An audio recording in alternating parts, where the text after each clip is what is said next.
nous allons voir ce que c'est que les pliages automatiques dans SketchUp. Donc pour cela, je prends l'outil déplacer. Je prends par exemple l'extrémité ici de ces deux petits traits. Je clique. Et si je souhaite tracer cette forme en l'air, je clique ici. Si je tourne, je m'aperçois finalement que je suis toujours sur le sol. Pour quelle raison? J'ai tout simplement déplacé en fait mes arêtes, je les ai étirées. Donc je reviens en arrière. On voit bien que ces deux arêtes, j'ai tiré dessus, je les ai déformées, mais sur le sol. Donc là, il n'y a pas eu de pliage automatique. Je reviens une fois en arrière. Un pliage automatique, qu'est-ce que c'est? C'est quand SketchUp rajoute des arêtes et des surfaces qui n'existaient pas. Donc pour cela, il va falloir que je me déplace suivant l'axe bleu.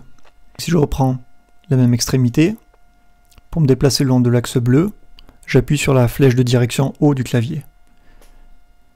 Et là, cette fois, je me déplace en l'air. Donc je tourne ma pièce, comme ceci.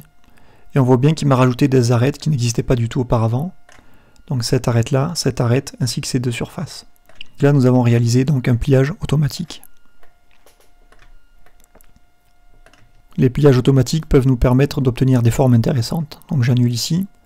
Si cette fois je prends la surface qui est au centre ici, je clique dessus, je la déplace, j'appuie donc sur la flèche de direction haut, je me déplace suivant l'axe bleu, et j'obtiens cette forme un peu particulière. Il suffit de rajouter avec l'outil ligne les arêtes manquantes, et ça ferme ma forme. Donc voilà comment obtenir une forme un petit peu complexe, toujours à partir de formes simples à la base. Voici d'autres exemples concrets maintenant. Si je prends cette pièce-là, donc je prends l'outil déplacer avec la touche M, je sélectionne donc la face du milieu, j'appuie sur la touche de direction haute pour la déplacer selon l'axe bleu, je clique et j'obtiens une forme de lingot. Si je sélectionne cette arête, je la déplace le long de l'axe bleu, toujours de la même manière, ça me permet d'obtenir un toit pour une maison. Sur cette forme-ci, je clique sur le centre, je me déplace le long de l'axe bleu toujours, j'obtiens une pyramide à base carrée. De même, si je prends ici cette forme, sur le milieu, je me déplace le long de l'axe bleu, ça me permet d'obtenir un toit avec une pente à 4 côtés.